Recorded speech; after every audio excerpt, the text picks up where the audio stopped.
Welcome. We are diving right into a 7-minute explainer today to build a wholesome, systems-level understanding of a topic we all think we know so much about.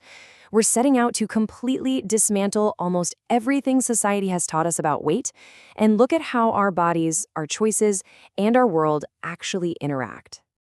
Section 1. The weight debate is broken.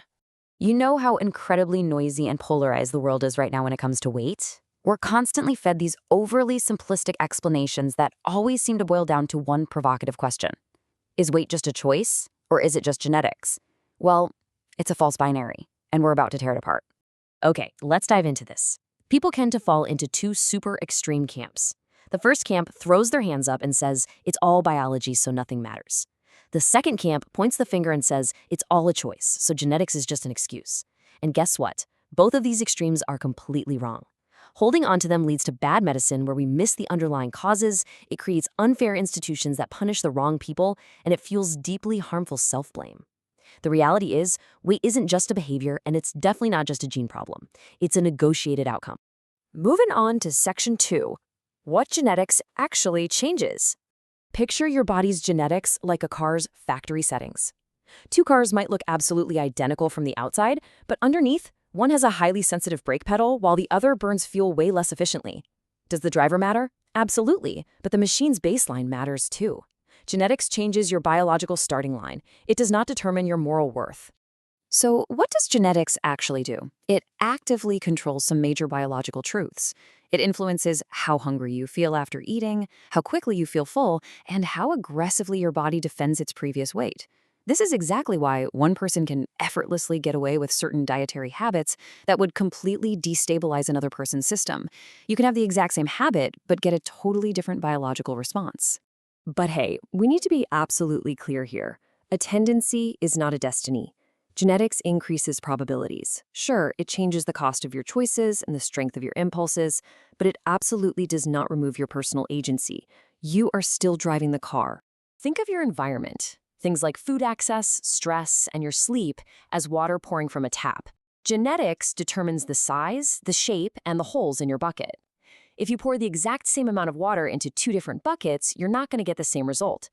The exact same environment is felt completely differently by different bodies. Genetics also affects your stability. It's kind of like riding a bicycle. Some bodies are naturally perfectly balanced, while others are like a bike with a really heavy bag of groceries dangling off one side. You can still ride it, right? But it wobbles so much easier under stress. And that wobble isn't a character flaw. It's just a structural property. Your body acts as a living regulator trying to preserve balance, which means two people making the exact same effort are going to get totally different results. All right, Section 3, the environment is information. And this brilliantly illustrates what we call the seed and soil model. Genes are like a seed. They have inherent properties, but how well that seed grows depends entirely on the soil, the water, and the climate. In our everyday lives, society is that soil. That means things like social class, income, and even neighborhood design aren't just background context. They're active biological variables shaping how our genes express themselves. There's this fantastic quote: "Genes load the scale, the environment keeps moving the weights." Your body isn't just some passive container. It's a highly tuned instrument that is constantly reading its environment, asking itself questions like, is food predictable? Am I safe right now? Or do I need to conserve energy? Now, let's talk about stress, because it's a massive part of that environment. Stress drains your body literally just like dozens of background apps running on an old smartphone. You look at the screen, and everything seems totally normal on the outside, but the battery is quietly dying at 1% a minute. Chronic stress alters your hormones, your sleep quality, and your cravings way before it ever changes your conscious behavior. Your body is just trying to stabilize itself under this massive invisible load. Which brings us to Section 4, the hidden cost of stigma. Stigma is so profoundly misunderstood. It isn't just an emotional response or hurt feelings. Stigma is an active societal input. Shame is quite possibly the worst intervention ever because it actively adds intense pressure to a biological system that's already struggling to maintain balance under a heavy load. Look at how this vicious cycle plays out. Step 1, a person experiences social blame and judgment.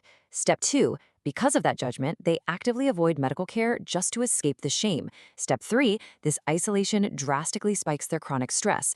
And step 4, the biological system adapts by triggering stress eating or conserving energy. This proves exactly how motivational shaming completely backfires. It literally amplifies the exact weight gain it claims to correct. Now, what's really interesting here is how all these pieces fit together. Biology and society aren't two separate stories. They're the exact same story told from different angles. Genetics changes your baseline sensitivity, the environment dictates the actual pressures you face, stigma adds this heavy layer of social punishment, and time is the ultimate decider of whether the whole system stabilizes or spirals out of control. Section 5. Rethinking responsibility and support. For the longest time, the old, flat view of personal failure just asked, well, why didn't they just override it? But our new, highly accurate map of biological reality asks a much better, much smarter question. What environments make that predisposition easier to express? See, biology doesn't replace the social explanation, it makes it precise. So what does responsibility actually mean now? Yes, people are absolutely still responsible for the choices they can make, but society is deeply responsible for the conditions it creates. Clinicians have to treat the whole person, and our institutions simply must stop punishing biological tendencies. Real, empathetic support means we stop moralizing and finally start focusing on the things that actually move the needle, like sleep, stress reduction, and realistic access to care. We've covered a ton of ground today to build this 7-minute wholesome understanding of weight. And I want to leave you with a single, deeply empowering question. What is this body up against? The next time you think about weight, whether you're looking at public policy, a family member, or even your own self-talk, stop treating body size as some simple measure of virtue. Ask yourself what unseen pressures that biological system is fighting. Because once you can finally distinguish biological cause from personal blame, well, that is where real understanding begins. Thanks so much for joining me for this explainer, and keep asking the right questions.